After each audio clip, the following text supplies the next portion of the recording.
Hello everyone, hope you're doing well. So yes, it would be great if there was a Bureau of Ships that can come in and cancel Kansas. So if we can have it in reality, the power of YouTube allows us to have anything we want. So I took a little bit of creative freedom to draft my own headline. But with that said, let me get into Kansas, share my opinion, and if my conclusion surprises anyone, then I'm sorry if my title and headline was not clear enough. So here we go. USS Kansas, the new Tech 3 Tier 8 US Battleship. I got it as part of the, I guess, US Battleship set of missions. And I've been playing it for maybe 20 plus games now, just to kind of get a sense of what the ship is all about and how does it fit and if I can actually get the maximum out of it. So when the US Battleship line was announced a few months ago and the first details emerged, I really was not a fan. I don't like big, slow dreadnought battleships. Most of the early US Tech 3 line is exactly like that. And I remember when I was working my way through the US battleship line and came to Colorado, I didn't make it through. I basically free XP'd part of my way through Colorado because I wanted to get to North Carolina.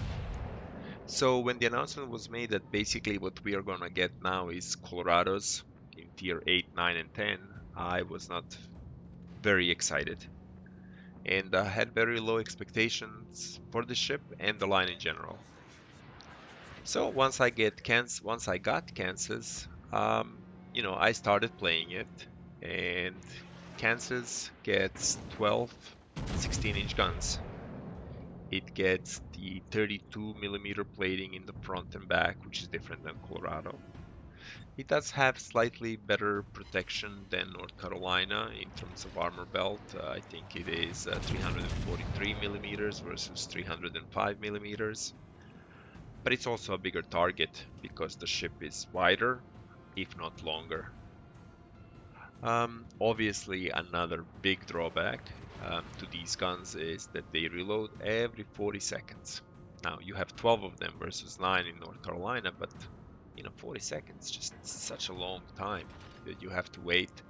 I found myself basically holding shots back, waiting for better opportunity because I knew if I shoot, it's going to take 40 seconds before I again have a chance to do anything with it. So also in terms of precision or accuracy, I think this is probably the biggest failure of these guns and maybe the biggest negative impact that it has on the feel that I have for the ship. It's 1.5 Sigma versus 2.0 for North Carolina and 1.9 for Alabama.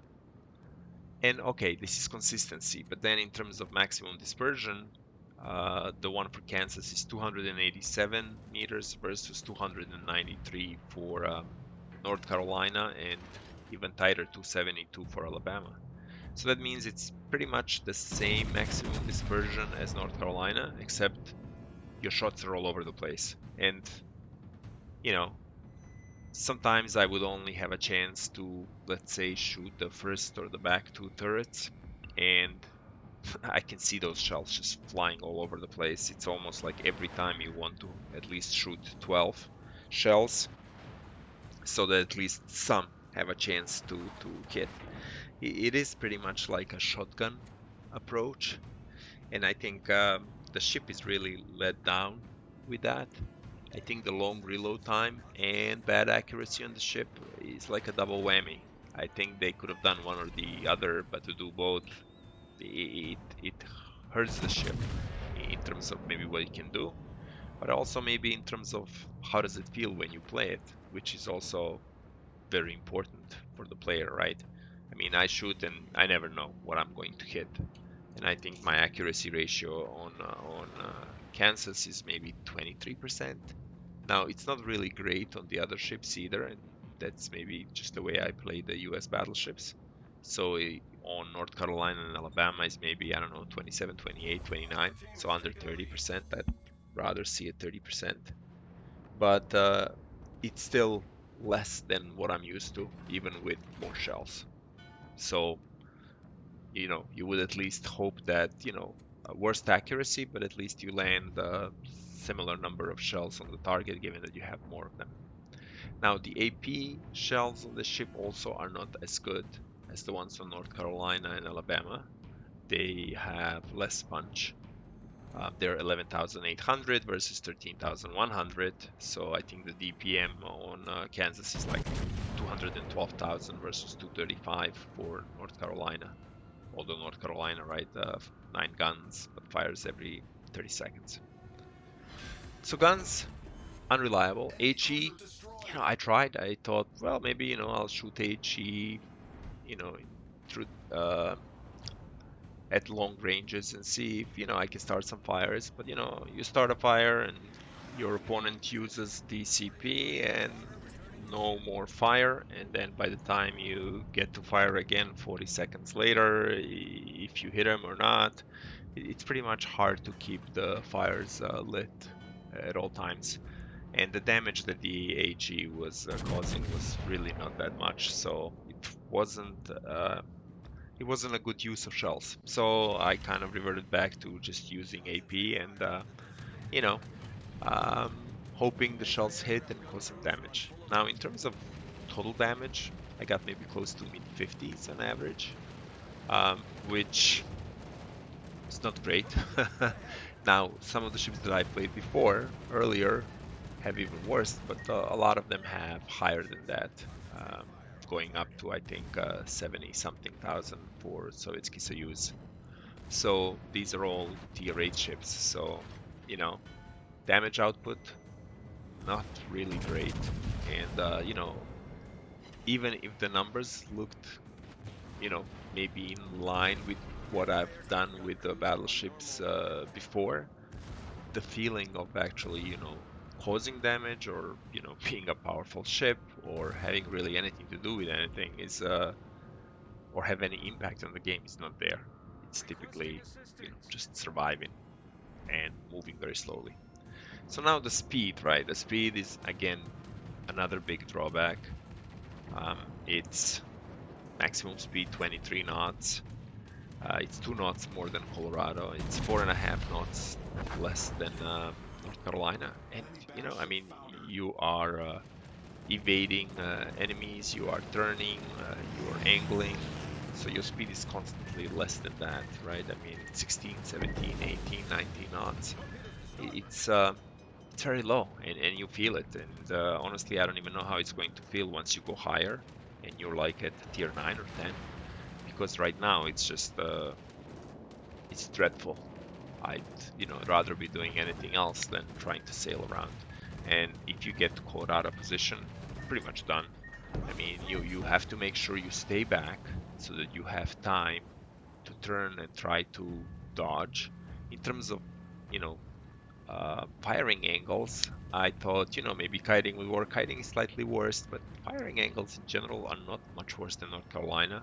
So I was surprised by that, because it feels like you have to turn your ship more, and then whenever you do that, you kind of eat a lot of damage, and again, you feel it.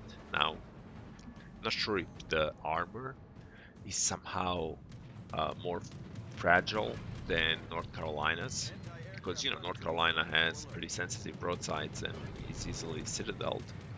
But I felt just regular pen hits, despite the thicker armor numbers, would cause a lot of damage. Now, in terms of hit points, it's 67,000, 66 versus North Carolina. Okay, North Carolina may have the improved heal, so it may come on top. Again, it doesn't feel like that's your strong suit, that you are super armored and you can just kind of, take it on the chin. Now, your torpedo protection is 40% versus 19 North Carolina, so there's an advantage there. But by the time By the time destroyers start getting close to you, you're in trouble already. In terms of concealment, again, it's worse than Carolina, 13 kilometers versus 12.3, which again pushes you back. Further back you are, harder it is to hit targets, and harder it is to generate damage, the harder it is to have an impact on the game. So, in terms of tank damage, the average again for me was similar to other tier 8 battleships. So while I felt that, you know, I am not, I'm not trying to tank as much or I'm holding back, it seems the numbers when they add up, they come around the same number. But I don't know, just the feeling of powerlessness and inability to do anything or get anywhere is constantly with you. So, as I said, my expectation for this ship was low. My expectation for this line was low. I think after playing more games than I thought I would in Kansas, that confirms it. As far as I'm concerned, I'd rather be playing Alabama or North Carolina than Kansas. Kansas doesn't bring anything but just torture. And if you're into that and you enjoy, then this may be, it for you. Otherwise, it's just ship that will be sitting in the port and occasionally be played. Now again, I almost made it to whatever the Minneapolis. I have like 100 and something thousand XP in it. It is. I was just kind of trying to get a sense, and I always thought like, well, maybe I get it now, maybe I get it now, but I don't get it, and it's not enjoyable. AA, yes. I guess one more thing to add just on AA. It's similar to North Carolina, maybe slightly weaker, but you get the DFAA. So, I've had games where you get almost like 30 planes shot down, tier 8, but I've also had Lexington take me out, and I'm able to maybe knock 19 of her planes out.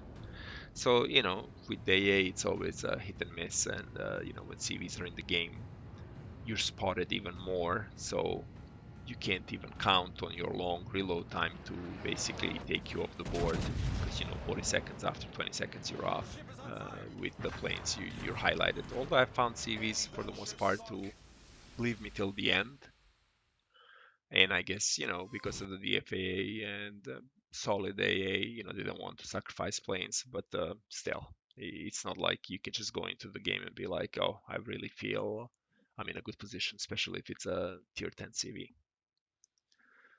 So I think with that, um, this game I think is coming to an end. This was one of my better games in the ship. Most of my games, maybe the damage was kind of alright. It was a loss. Most of the damage then they would come at the end of the game, which doesn't really matter because the outcome has been decided. So it's somewhat misleading. But these are my impressions of Kansas. I would say I hope that the line gets better, but honestly, even if it does, I don't think I like the play style, so I doubt that it would be that different to make it more attractive or better. But one can always hope. That's it from me. I wish you the best of luck on the high seas, maybe outside this ship, in another better ship. And that's it from me. Maro out.